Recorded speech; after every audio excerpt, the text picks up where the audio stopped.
bends. Can you see how sharp it is? Can you see who's around the corner? Don't look at the floor. It doesn't bend left, does it? Which way does it bend? How sharp is it? What gear? Look round the corner, not forward. Okay. You're still spending so much time looking at the floor, which wastes the time of what we need to do. Go slower, these might change.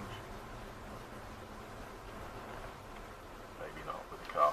So without looking, get everything reset and prepared. Good. And off we go. Don't need that handbrake. Good. Well done. Okay with that? Good. Well done. And left turn at the end. Keep going. Keep moving. Keep moving, because it's traffic light control. Keep moving, keep moving, keep moving, keep moving. Check to the right, we're good, carry on. Don't rush, but keep moving. Then accelerate away. But smoother.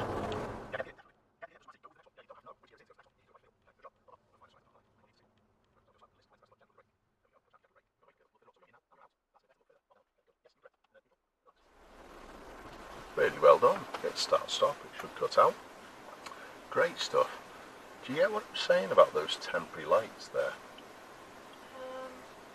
Yeah, because I have to get through them before they change. Yeah, if you take too much time within the lights, what's going to happen is that the people will start coming from the opposite way, and there was only room enough for one car. So you couldn't delay for too long. I know we came through a give-way line, but it sort of isn't a give-way line if the junction's controlled by those temporary lights. However, can you assume that? No? So what did they get you to do? Just look before I went. Look before you went. Alright. And try not to escape, but just keeping steady. So keeping going doesn't mean accelerate. So just be a little bit gentler with your feet. But honestly, really good. Well done. No problem.